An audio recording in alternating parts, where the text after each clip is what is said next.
Hello दोस्तों, आप सभी का एग्जाम बुक अकेडमी में स्वागत है। आज हम एसएससी जीडी 2021 के लिए मैथ्स पढ़ने वाले हैं और आज हम पढ़ेंगे SSC GD previous year question. हम इसमें देखेंगे कि एसएससी जीडी में प्रीवियस ईयर किस प्रकार के प्रश्न पूछे गए। तो हम स्टार्ट करते हैं पहले प्रश्न से।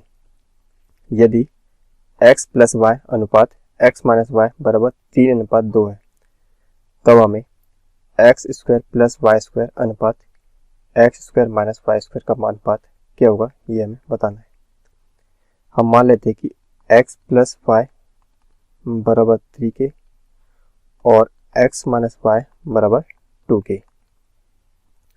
इन्हें ऐड करेंगे तो क्या होगा, y से y कैंसिल हो जाएगा, तो यहाँ से बचेगा 2x बराबर 5k। x बराबर हो जाएगा 5k/2 और x का मान इस इक्वेशन में रखेंगे तो यहाँ से जो y का जो मान आएगा वो आएगा k/2। y का मान क्या आएगा, k/2। हमें क्या याद करना है, x square plus Y square upon x square minus Y square का मान। तो x के स्थान पर x का मान रख देंगे, तो x का मान क्या है, तो 5k/2, तो 5 के बराबर होता है 25, तो 25k² plus k²/4 upon 25k² minus k²/4। यहाँ पर एलसीएम लेंगे कितना होगा, ये आएगा 26k² अपॉन 24k²/4। 4 से 4 कैंसिल हो जाएगा तो बचेगा 26k² 24k²। k² से k² कैंसिल, 2 से आएगा 13 बार, 2 से आएगा 12 बार। क्या है वैल्यू, 13/12। तो जो अनुपात हुआ वह होगा 13:12। अनुपात क्या होगा, तो 13:12। तो ऑप्शन नंबर जो सी है इस प्रश्न का करेक्ट आंसर है। अब देखते हैं अगले प्रश्न पे। प्रश्न 2। प्रश्न 2 क्या कह रहा है कि 30/6 गुणित 5 ऑफ 2 + 3 - 12 कोष्टक में 3 × 2 का मान निम्न में से किसके बराबर होगा, ये हमें बताना है। यहाँ पर 30/6 × 5 ऑफ 2 + 3 - 12 कोष्टक में 3 × 2। सबसे पहले हम यहाँ पर ऑफ सॉल्व करेंगे। 30/6 गुणित 3 और 2 5 5 25 माइनस 3 × 6 और 5 72। अब यहाँ पर भाग भागी सॉल्व होगा तो 6 पंचे 30, तो 25 25 पंचे कितने आएगा, 125 आएगा माइनस 72, तो ये बचा यहाँ पर 53। तुम्हारा जो राइट आंसर होगा वह होगा 53। तो ऑप्शन नंबर जो डी है इस प्रश्न का करेक्ट आंसर है। अब देखते हैं अगले प्रश्न पे। प्रश्न 3। प्रश्न 3 के कह रहा है कि एक कक्षा में 40 छात्रों की औसत आयु 12 वर्ष है। जब शिक्षक की आयु को इसमें शामिल किया जाता है तो औसत आयु 1 वर्ष से बढ़ जाती है। शिक्षक की आयु क्या हुई, यह हमें बताना है। तो औसत बराबर क्या होता है, दिए गए परिणामों का योग अपॉन परिणामों की संख्या। यदि हम यहाँ से योग निकालेंगे तो योग बराबर हो गया औसत गुणित संख्या। योग बराबर क्या होगा, तो औसत गुणित संख्या। तो 40 छात्रों की आयु का कुल योग अगर हम बात करते हैं क्या होगा, औसत कितना है 12 गुणित 40, 12 48, 480 वर्ष हो जाएगा। उसके बाद अब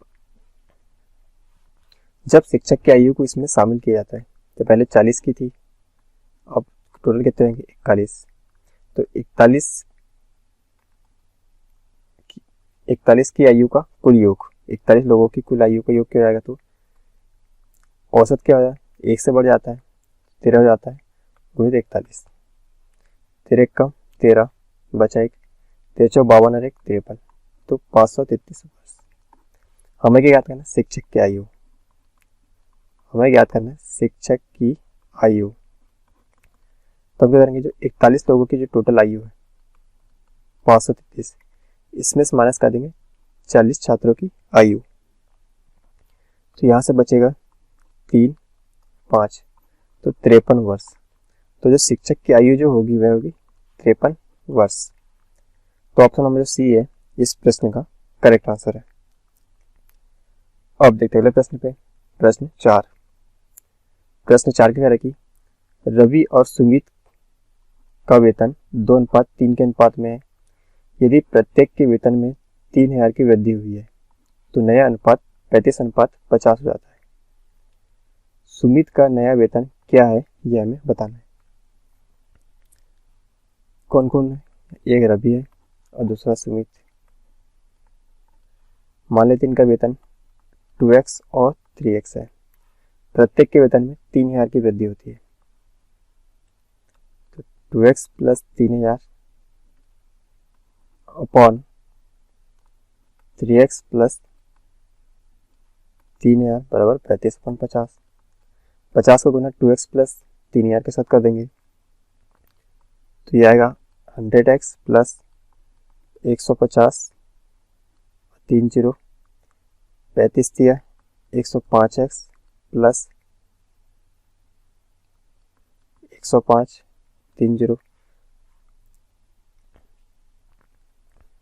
अब क्या होगा, ये 100 से x इधर चल जाएगा तो ये बचेगा सिर्फ 5x और ये आएगा 45,000। 5 से आएगा 9 बार तो x की वैल्यू आ गई 9000। x को मान यहाँ रख देंगे हम, 9 दूनी 18 और यहाँ पर रखेंगे 9 का मान कितना होगा, तो 9 या 27, तो ये 27,000। अब पूछा गया कि सुमित का नया वेतन कब आएगा। ये तो पुराना वेतन है।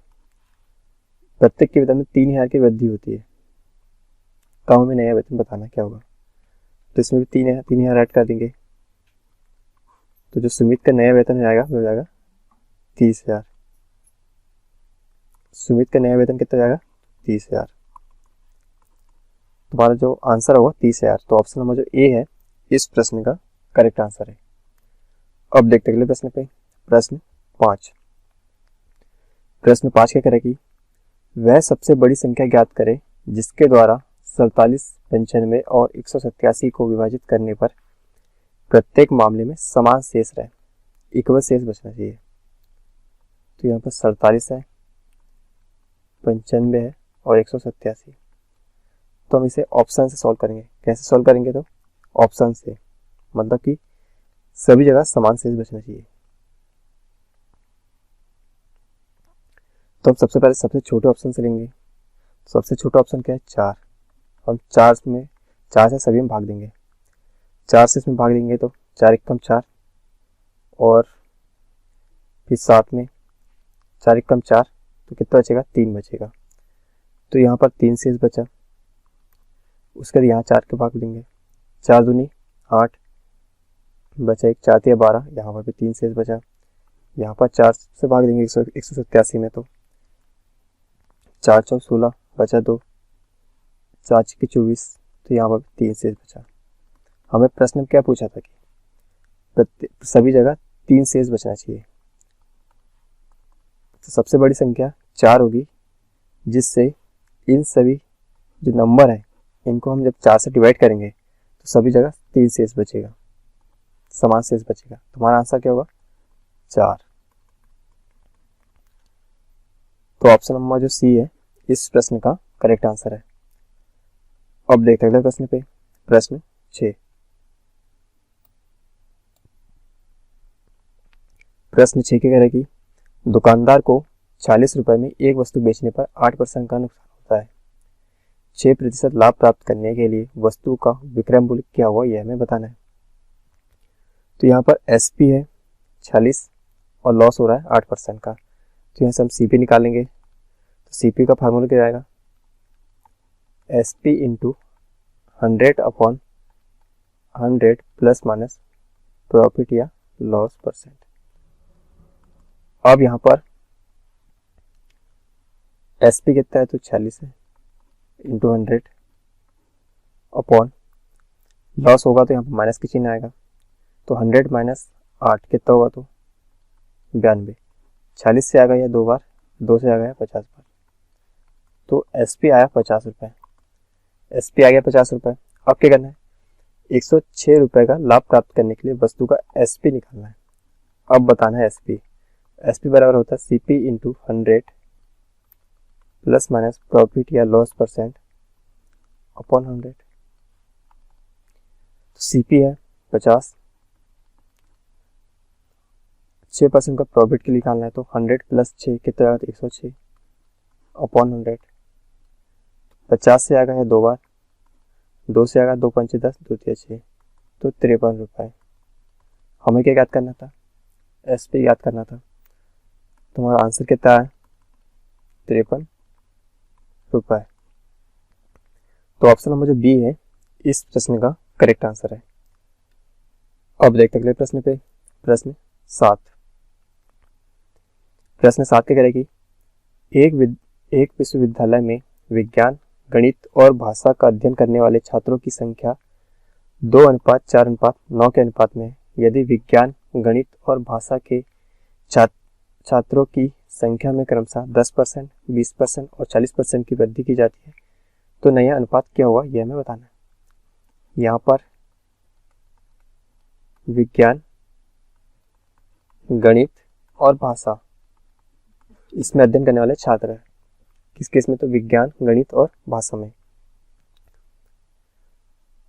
तो हम मान लेते हैं विज्ञान में 2x है छात्र, गणित में 4x और भाषा में 9x।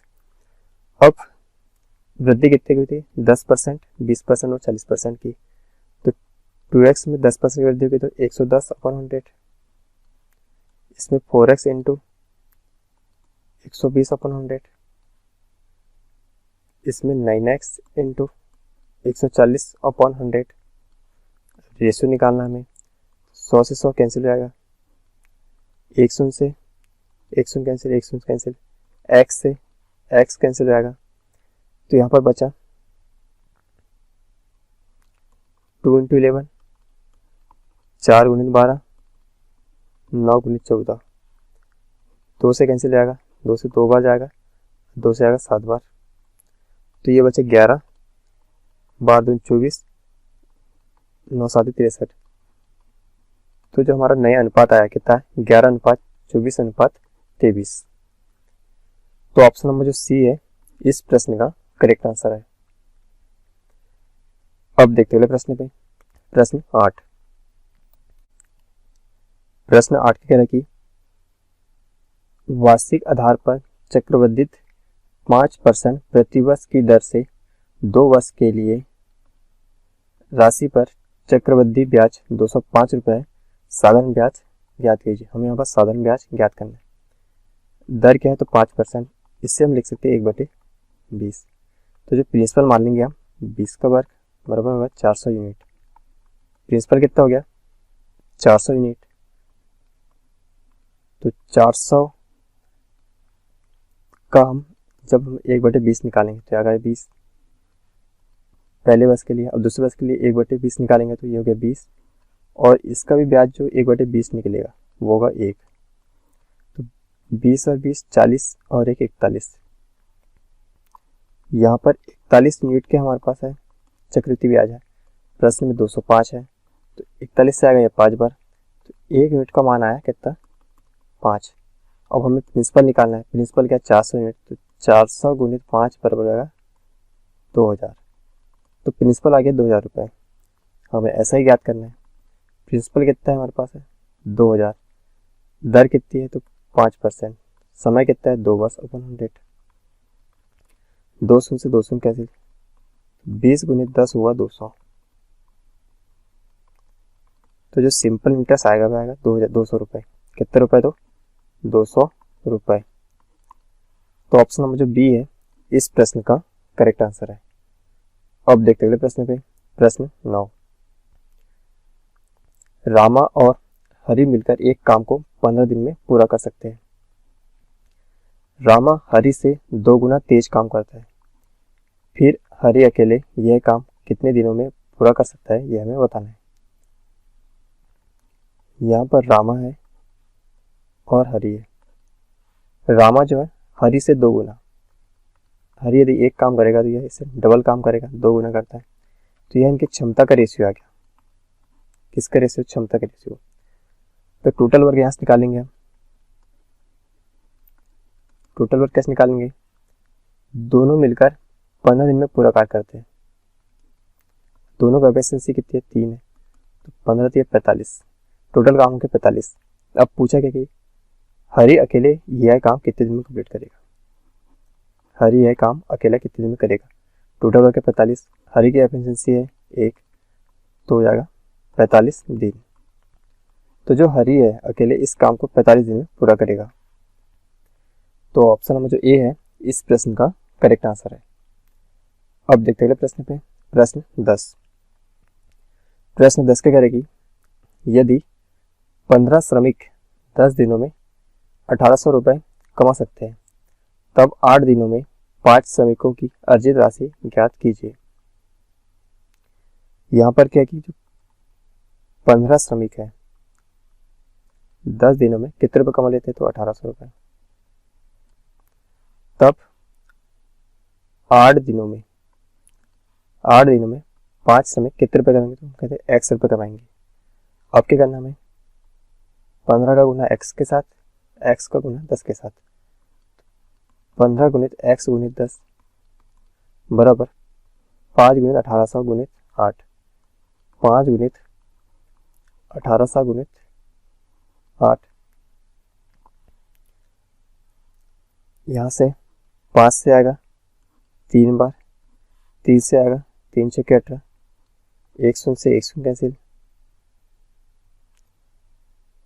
तो यहाँ से बचा x बराबर 6 8 48, तो 480 रुपये।